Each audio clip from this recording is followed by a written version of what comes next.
Masterfit зочны ярилцлагын болгоомоор. Masterfit зочны ярилцлагын цаг үзэгч та Зочны ярилцлагын зочны ярилцлагын За Masterfit олон улсын эмэгтэйчүүдийн эрхийг хамгаалах өдөр буюу Мартин 8-ны онцлог зочноо үзэгч та бүхэнд танилцуулах гэж байна. За энэ жилийн Мартин 8-ны онцлог зочноор Монполимент группийг үүсгэн байгуулагч, аж үйлдвэрийн гавьяат ажилтан, Монгол улсын зөвлөх инженер Гарамжив оролцож байгаа. Танд баяр мэнд хүргэе. За баярлалаа. Mass TV болон одоо энэ нэвтрүүлгийг үзэж байгаа бүх үзэгчдэд энэ сайхан өдрийн мэндийг хүргэе. Тэгэхээр олон улсын эмэгтэйчүүдийн эрхийг хамгаалах өдөр гэхээр хүн болгон янз бүрээр хүлээж авдаг. Зарим нь бэлгэсэлт авдаг өдөр, зарим нь тэгж болохгүй эрхээ хамгаалж үг дуугарах ёстой өдөр гэдэг. Энэ өдрийг та яг аль байдлаар нь хүлээж авдаг вэ? За эмэгтэйчүүд ер нь одоо энэ хөөсийн хувьд эмэгтэй гэдэг онцлог одоо хөөс байгаа эмэгтэйчүүд. Тэгэхээр дэлхийн одоо нийт хүн амын одоо 50-аас илүү хувийг эмэгтэйчүүд эзэлж байна. Монгол улсын манд одоо 3.3 сая хүний одоо 50.9% тийм ээ эмэгтэйчүүд эзэлж байна. Ерөнхийдөө манай улсын хүн ам бол бас их одоо тэнцүү шахуу харьцаатай байдаг.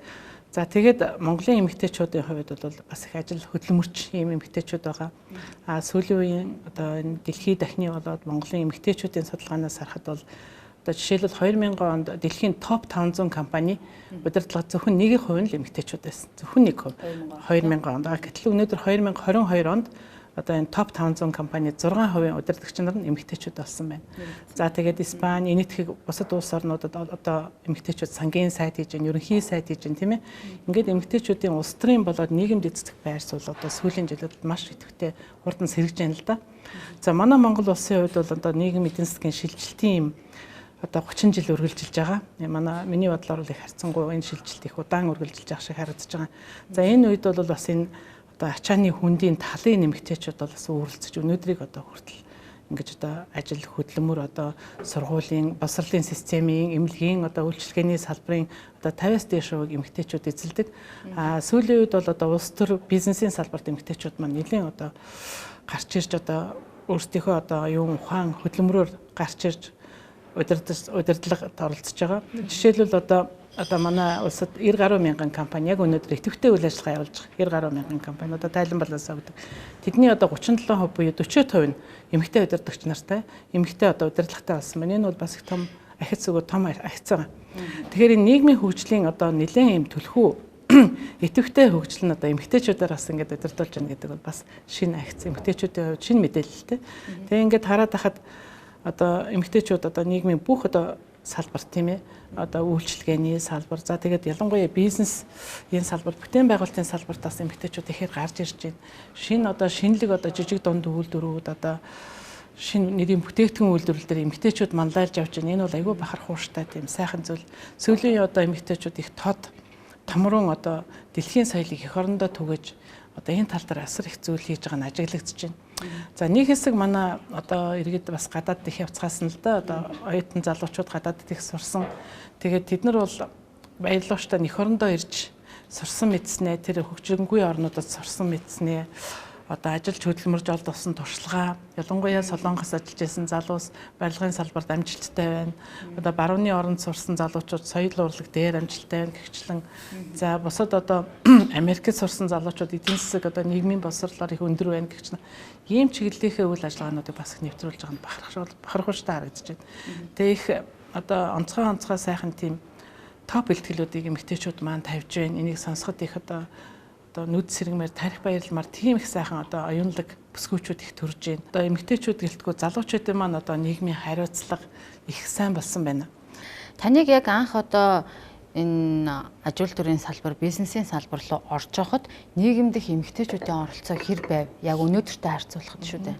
За бид нар бол энэ шигм нийгэм эдийн засгийг бүтээлц гэж одоо эх орондоо хүчээ сарсан, амьдралаа зориулсан бид нар одоо эх орноосоо цухтаасангүй хүнд байна гэж одоо бэрхшээ зогссонгүй ямар ч байсан бид нар бодит байдалтай нүүр тулсан янз янзын удирдагч янз янзын засгийн газрын нүрийг үзэж өнөөдрийг хүрлээ.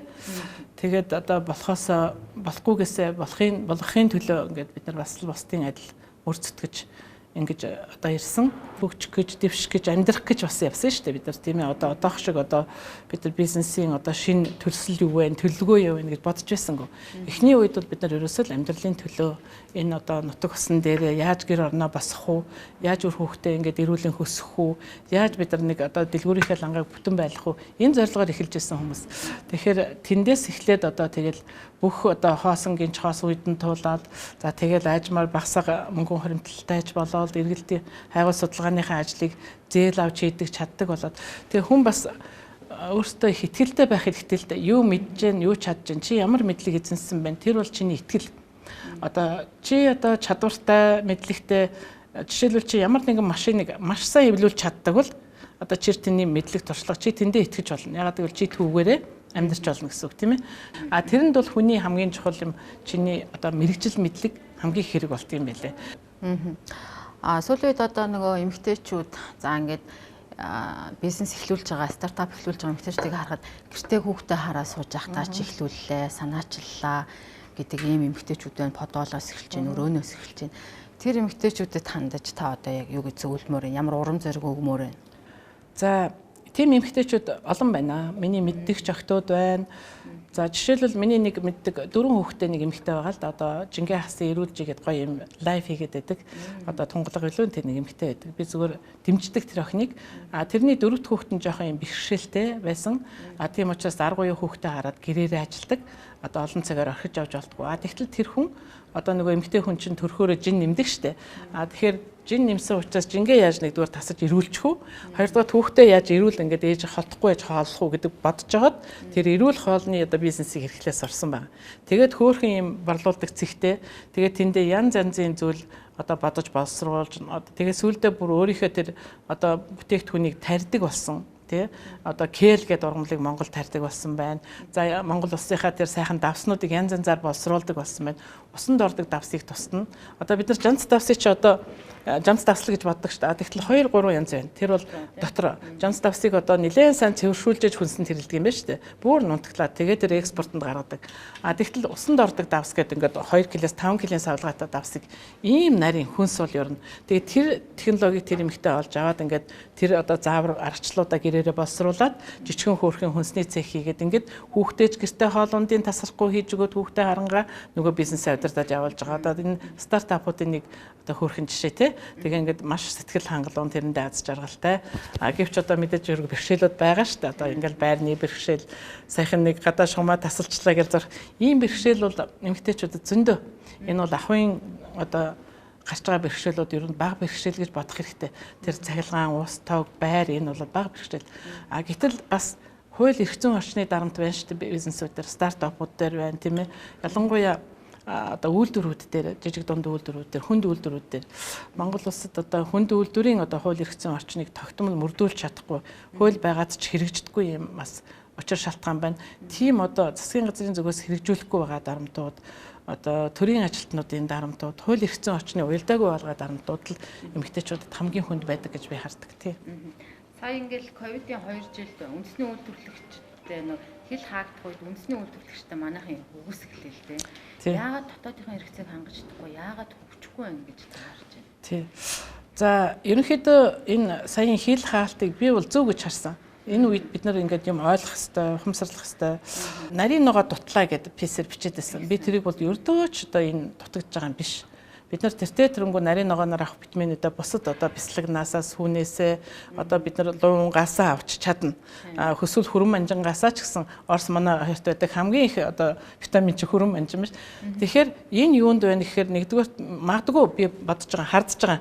Одоо гадаад улсуудын Монголыг одоо тэр хараат байлгах гэсэн бодлого байж магадгүй тийм Монгол дотор ч одоо зөндөө одоо смешны юм одоо үндэстэн болчлоо сүүлийн үед бол их хэмжээгээр гадна дотны хүмүүс суурч байна.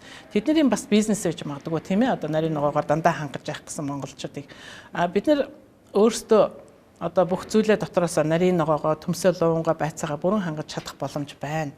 Энэ бол бидний ганц мөрөөдөл зорилго үстэй. Ерөөсөө монгол хүн болгон энэ сүүлийн үед яагаад ийм өвчлөөд байгаа юм тий хөрхий бид нар ч одоо эрүүл амьдрах хэрэгтэй хүмүүс шүү дээ. Эрүүл хүнс хэрэгтэй.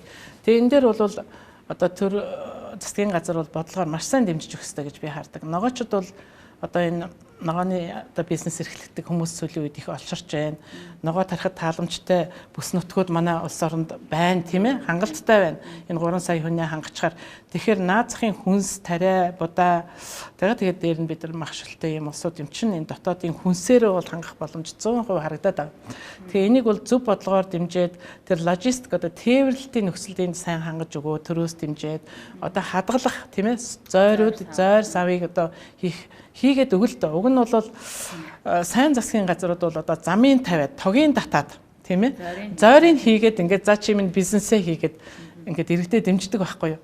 Тэгэхээр манад бол үнэндээ харамсалтай тим юм алга бор зүрхээрээ ингээд тэмцэлтэж явж байж бид нар нэг юм зойроо авахдаг болсон болоогүй гэдэг. Гэхдээ яг одоо хөгжөөл байна. Жилээс жил тарин тий ард түмэн бол үнэндээ Монгол улсыг хөгжүүлж байна л да. Ард иргэдийн хүч хөдөлмөрөөр энэ Монгол улс өнөөдрийн одоо зэрэг төрөөд хідэн байшинтай, хідэн машинтай за тэгээд бас ногоо тариагаа одоо боловсруулад газар тариалангаа эрхлээд за мал аж ахуйл угаасаа уламжилт одоо аж ахуй юм болохоор яаж хөгжүүлэх бэлэн одоо балцгаан нээлттэй тийм байна.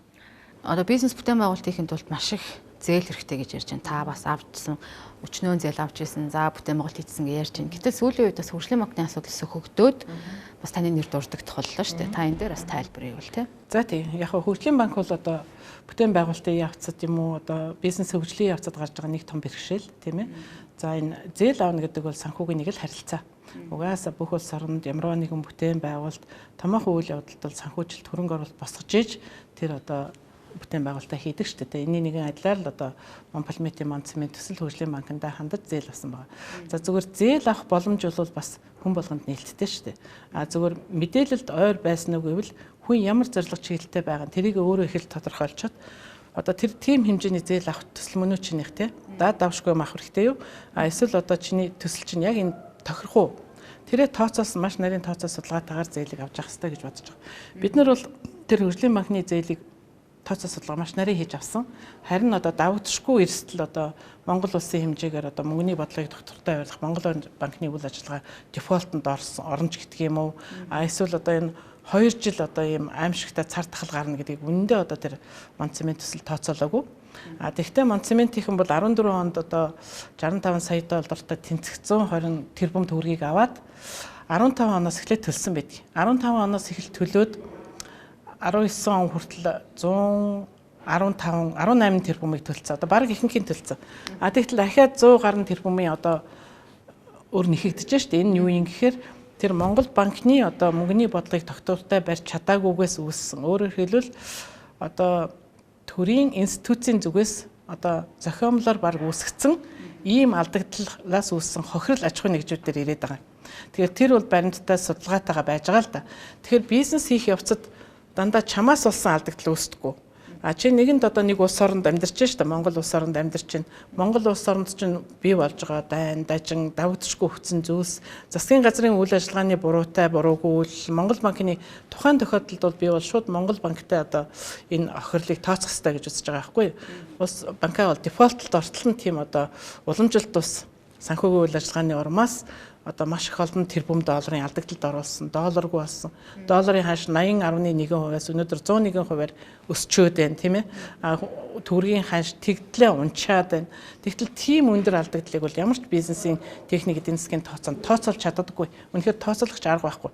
Тэр цэвэл одоо Монгол банкны мөнгөний бодлогыг доктортой байлгаж чадаагүй тэр хариуцлагагүй үйл ажиллагааны хохирлыг тэр одоо он жилүүдэд бизнес авсан компаниуд өөрөх ёсгүй л гэж бид нар тооцож байгаа. Зөвхөн мэдээж одоо энэ ханшийн алдагдлыг олон улс оронд одоо энэ эдийн засгийн хөгжлийн явцад нь дайн дажны үед ч юм уу давагдшгүй одоо байгалийн хүчин чиглэл хямралын үед ч юм уу үүссэн юм тохиолдлууд олон байна. Бусад улс орнуудад. Тэгвэл энийг төрийн зүгээс хянаж шалгаж үзээд яг бизнес өөрөө энэ алдагдлалт хохирлыг үүсгэсэн юм уу? Тийм ээ, энэ бүтээн байгуулалт үүсгэсэн юм уу? Эсвэл одоо төрийн бодлогын зүгээс, төв банкны зүгээс, засгийн газрын зүгээс энэ буруутай үйл ажиллагааг үүсгэж ялхан тогтоож өгдөг. Маш шударгаар ханддаг. Ингэхгүй бол яагаад тэр одоо төрийн институцийн буруутай үйл ажиллагааг одоо аваагүй зээлийг одоо төлөх гээд байна л да нэг ясандаа тийм ээ ийм байж. Тэгэхээр бизнес хийх явцад одоо энэ засгийн газартай маргалдах үед нэлээд гардаг л да ялангуяа энэ хууль тогтоомжийн хэрэгжилтэн дээр тийм ээ ялангуяа хамгийн анхны үйлдвэр байсан Монцмент үйлдвэр маань одоо сүүлийн 30 жилд байгуулагдсан анхны Эрдэнэтийн дараа гарах том бүтээн байгуулалт 3 том зохиц үйлдвэрээс бүтэж байна. Тэгэхээр Монцемент үйлдвэрийг одоо ногоон гэрлэр ингээд одоо байгуулсан юм байхгүй. Маш их одоо бэрхшээлийн донд үйлдвэр байгуулагдсан. Гэтэл өнөөдрийн хүртэл одоо хууль эрх зүйн орчны одоо тэнд өх одоо хууль нь байж дэмжлэг өгөх ёстой хууль нь байж байгаа ч гэсэн хэрэгжүүлдэггүй тийм ээ. Ийм одоо засгийн газрын хатуу одоо хандлагууд байгаад байна. Тэгээ энийг одоо тэр болгон одоо маргалдаж бас шүүхээр явдаг энэ олон жилийг барддаг. Энэ бол манай өнөөдөр Монголын одоо эдийн засагт байж байгаа одоо бизнесийн хөгжилтөнд саад болдог хамгийн юм саад бэрхшээлүүд. Тэрийг бол одоо ийм сайхан уужим ухаанаар хандаад хууль тогтоогч нар бол энэ одоо Монгол улсад яагаад үйлдвэрүүд баригдахгүй байгаа юм? Яагаад гадаадын болоод дотоодын хөрөнгө оруулалт ингээд сайхан орчихгүй байна? Боломжтой хүмүүс, боломжтой хөрөнгө оруулагч зөндөө бий болцсон байна. Яагаад тэгэхээр хууль эрх зүйн орчны хамгийн нэгдүгээрт энэ хэрэгждэггүй, уялдаагүй дарамттай байдал. Гэтэл бас ялгартай байдал ажиллагдаж байгаа. Хэрвээ сүүлийн үед одоо төрийн өмчтэй том компаниуд зөндөө бий болж штэ тий. Тэгтэл тэднэртэй хувийн өмчтэй 100 тэрбумын өртөө компаниудаа яаж өрсөлдөх юм? Тэгээ энэ чинь бид нар ямар нийгэм байгуулад байгаа вэ тийм ээ? Ингэж төрийн өмчтэй бүх юмараа ногоон гэрлээр хангаддаг одоо үйлдвэрүүдтэй бид нар өрсөлдөж чадах уу? Тэгтэл төрийн өмчтэй компаниуд ерөөсөө нэг чуулган дээр нэг хууль ороод тас бүр технологийн бус тоног төхөөрөмжийн татвараас төлөвлөл оруулж байна. Энэ бол бодиттой баримттай. Тэгэхээр ийм одоо том төрийн өмч байгуулад гэтэл нөгөө хувийн өмчөө одоо чи одоо аваагүй зээлийг төл тэр валютын ханшны хохирлыг төл гэдэг ингээд ийм одоо ийм дамжлсан харьцаа бол бас л энэ бизнес хөгжлийн явж гарч ирж байгаа засгийн газартайгаа уулзраа ойлголцох хэрэгтэй ийм том зөрчлүүд л дээ. Тэгээ шүүхээр явдаг. Уг нь бол хөгжих гэж байгаа одоо энэ бүтээн байгуулалтаа дэмждэг засгийн газар бол энэ бүхнийг одоо их олж хараад тийм ээ энийг хууль тогтоомжийн уялдаа холбоог сайжруулад одоо нэг удаа дэмжсэн шиг дэмжих хэрэгтэй байхгүй да. Тэгжээж одоо тэр шин тесрэлтээ шин сэргэлтээ хийн. Нэгэнд гарч ирээд эхэлсэн шин сэргэлтийг бол ёстой дэмжих хэрэгтэй. Энэ бол хамгийн зөв хөгжлийн зам байх бол Монгол улсын засаг төр гэж байгаа юм бол энэ төрийн өмч хувийн өмчтэй хэвшлийн үйлдвэрүүдийг нэгдүгээр зааглаж хууль эрх зүйн орчныг тусгаарлаж өгөх хэрэгтэй. Нэгэнт хөгжлөх гэж байгаа бол энэ жижиг дунд хүнд үйлдвэрүүдийн хууль эрх зүйн орчныг хамгийн түрүүнд маш сайн цэгцтэй дэмжсэн шиг дэмжих юм уялдаа холбоотой бодлогоор 100% хангаж иж энэ үйлдвэрлэлүүд хөгжинэ. Та бүхэн ярилцах цаг бас энэ түрээд өндөрлж байна. Тэгэхээр бас нийт Монголын эмэгтэйчүүдтэй мэдчилгээ дэвшүүлэх минутыг танилцуулъя. За манай Монголын бүсгүйчүүд ажилсаг маш сайхан нэмжин сэтгэлтэй нөгөө л одоо бидний ижи эмээнүүд маань гэрийнхээ гадаа гараад зүгээ өргөд бидний залбирдаг байсан тэр их сайхан уламжил тэр сайхан сэтгэлийн энерги бол биднээс шингэсэн үлдсэн байдаг. За тэгэл бид нар ч бас одоо ухаантай өвөг дээдс одоо өндөр дээд хатан ижитэй хүмүүс өвөг дээдстэй хүмүүс тэгээ энэ бүгдийгээ бодоход бид нар одоо олон зуун жилийн соёлын сайхан түүх байна. Одоо соёл иргэншлийн их одоо шингэсэн одоо сайхан тийм соёл одоо хүмүүжил төлөвшөлт байна. Монголын эмэгтэйчүүд тэгээд бусад одоо хүүхнүүдийг бодвол цогцсон амьдрах бие ямар ч зүйл дайшлан амьдрах чадвар маш агуу. Тэгээ маш ухаалаг юм хүүхнүүд. Тийм ч тулдаа бид нар өнөөдөр энэ одоо зах зээлийн шилжилтийн ертөнц одоо энэ цаг үед сөхөрчих жагсан улс орныхоо хамаг л одоо шалын нугааж хогийн цэвэрлэж одоо үйлдвэрийн хүртэл анхных нь барьчлаа шүү дээ. Эмэгтэйчүүд нь барьчлаа. Тэгэхээр Монголын эмэгтэйчүүд та бүхэндээ ажилсаг хөдөлмөрч тэгээд сайхан сэтгэлтэй ижинер байдаг. Хамгийн сайхан сэтгэлтэй. Гэр орноо хамгийн их одоо төшөд тулж авч явдаг бол манай сайхан бүсгүйчүүд маань байдаг. Ингээд та нартаа энэ олон улсын эмэгтэйчүүдийн эрхийн өдрийн энэ сайхан өдрийн мэндийг хүргэе. Тэгээд жилдээ нэг тохиолдог энэ өдрөө хамгийн сайхан бүхнийг бодож хайртай бүх хүмүүстийг аз жаргалтай өнгөрөөгөөрэй. Тэгээд өөртөө маш ихтгэлтэй байгаарай. Та бүхэнд бүгдийг чадах одоо чадвар бий бас боломж өргөн байгаа шүү. Боломжоо дандаа олж харж байгаарай. Түүнээс ч бусдаас боломжийг битгий хаагаарай гэж хэлэх байна. Ийм учраас өөртөө ихтгэлтэй одоо тэгээд зоригтой одоо ажиллаж хөдөлмөрлөөрэй гэж өрөөё. За урилга авсан танд баярлалаа. Баярлалаа. Та бүхэнд амжилт хүсье. Сэтгүүл зөрчтэй Мастлит зочны ярилцсан байна. Мастлит зочны ярилцлагын цаг үзэгч та бүхэнд